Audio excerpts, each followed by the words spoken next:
is transfer pricing requirements. Pero bago ako mag-start, nabanggit po ni Ms. March yung about sa RBEDS, no? Specific provision ng NIRC. And di ba po, halimbawa po ikaw ay may business, price occurs between, number one, manufacture po siya ng textile at the cost of processing of scrap materials, scrap metals. Subsidiary siya ni Company C.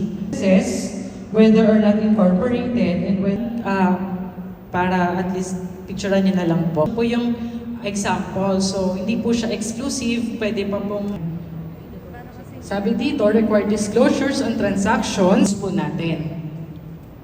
So each category to be accomplished by the taxpayer or its authorized representatives and shall be subject to penalties provided 2020 RMC 44 ng RMC number 54-2021. So hindi naman po letter D, meron din tayo 2021.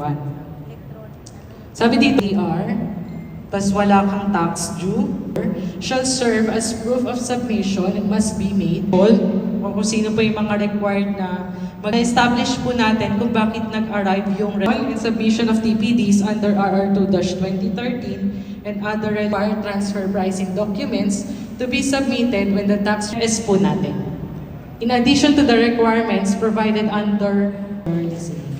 Thank you.